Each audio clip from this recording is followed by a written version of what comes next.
Sebelum melanjutkan, jangan lupa subscribe dulu, terima kasih. Bab 460, Kamu Buta.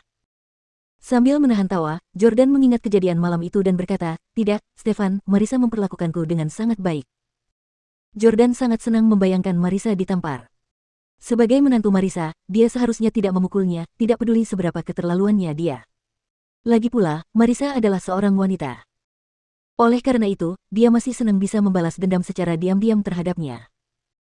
Berbalik menghadap Lauren, Jordan berkata, "Lauren, duduklah. Mengapa harus melewatkan pertunjukan? Aku ingin tahu seberapa jauh lebih baik pria lain seusiaku daripada aku." Martin mengangguk penuh terima kasih, tidak menyangka Jordan begitu murah hati dan ramah. Seberapa percaya dirinya dia untuk duduk di sini dan menikmati pertunjukan saingan cintanya. Pertama-tama, pertunjukan itu dilakukan oleh keturunan DC dan isinya agak biasa-biasa saja. Mustahil bagi mereka untuk menarik perhatian pewaris keluarga papan atas seperti Lauren. Selain pesona pribadi dan berdasarkan status keluarga saja, mereka bahkan akan kurang menarik bagi keluarga Howard. Siapa di DC yang dapat dibandingkan dengan keluarga Howard?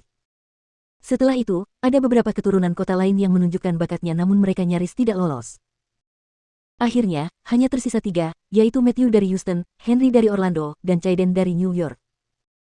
Karena kompetisi bakat ini pada dasarnya adalah untuk memilih seorang suami bagi Lauren, mereka tetap harus bertindak seolah-olah itu adalah untuk menghibur Martin.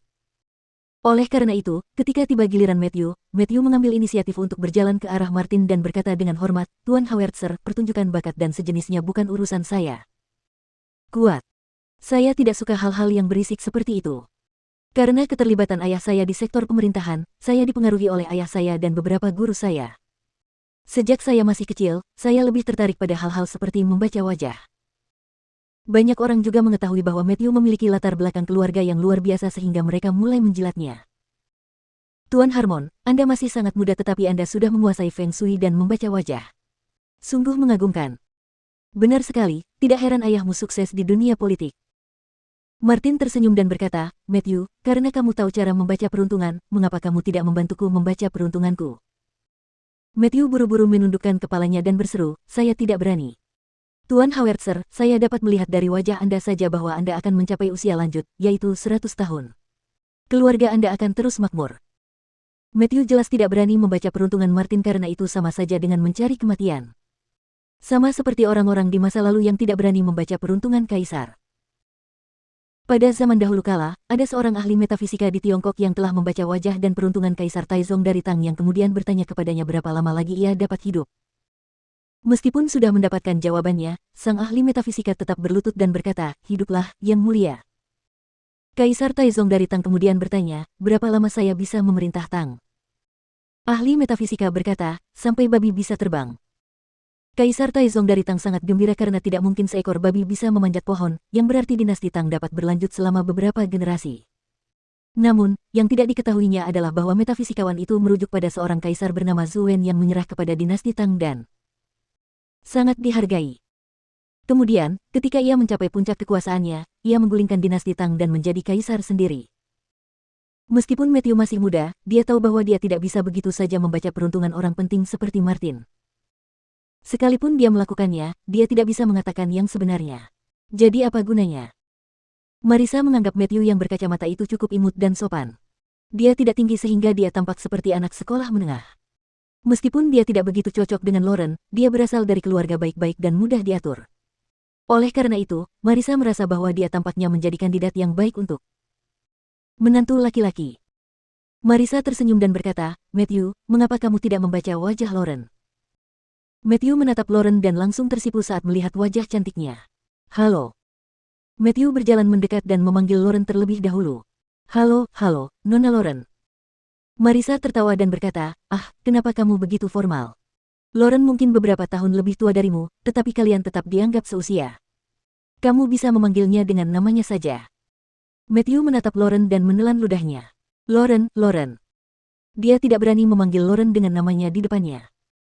Semua orang terkejut melihat betapa pemalu dan lemah lembutnya keturunan bangsawan ini di depan seorang gadis. Dia bahkan tampak memiliki rasa rendah diri. Melihat dia tergagap, Jordan tiba-tiba menyela, "Kamu seharusnya memanggilnya Nyonya Stella." Matthew tiba-tiba berhenti gugup dan menatap Jordan dengan sedikit amarah di matanya.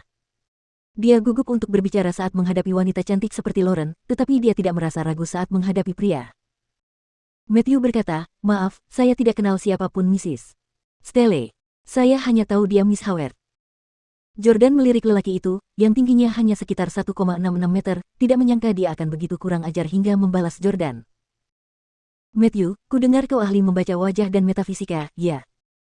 Matthew mengangkat kepalanya dengan arogan dan berseru, "Aku bukan guru, tapi kamu boleh memanggilku Master." Sambil terkekeh pada laki-laki yang lebih muda, Jordan berkata, "Tuan Matthew, sungguh suatu kebetulan bahwa saya telah melakukan sedikit penelitian tentang membaca wajah, psikologi, ekspresi mikro, dan semacamnya." Matthew berseru kaget dan tampak tidak percaya. "Hah, benarkah?" Jordan mengangguk dan bertanya, "Karena kamu tahu banyak tentang membaca wajah, mengapa kamu tidak membantuku melihatnya?" Marissa menimpali dari samping, "Dia di sini untuk membaca wajah Lauren. Apa yang bisa dibaca dari wajahmu?" Alasan Marissa meminta Matthew membaca wajah Lauren adalah agar ia dapat menggunakannya sebagai dalih untuk membuat mereka menjalin komunikasi yang lebih dalam upaya membuat Lauren jatuh cinta padanya. Namun, Jordan ada di sana jadi bagaimana mungkin dia membiarkan pria lain mendekati istrinya. Namun Matthew berkata, "Bu, tidak apa-apa, saya akan membaca wajahnya sekali saja." Matthew menatap Jordan dan berkata, "Tuan Howard Sir. Dan banyak penatua ada di sini. Tidak sopan sekali Anda masih mengenakan kacamata hitam. Lepaskan kacamata hitam Anda agar saya bisa membaca wajah Anda." Jordan tidak takut kalau Matthew bisa mengetahui kepura-puraannya karena dia tahu bahwa bocah nakal ini tidak mungkin cukup berpengalaman. Oleh karena itu, Jordan melepas kacamata hitamnya dan memusatkan pandangannya pada titik tertentu. Matthew menatap Jordan sambil diam-diam bersukacita. "Bodoh. Aku tahu itu. Kau buta." Setelah memeriksanya dengan saksama, Matthew berkata, "Tuan Steele, mata Anda mungkin tampak rusak dan mirip dengan mata manusia normal, tetapi mata Anda kurang fokus dan persepsi visual Anda terhadap lingkungan sekitar sangat lemah. Kalau saya tidak salah, Anda seharusnya buta, Tuan Steele. Anda tidak dapat melihat apapun."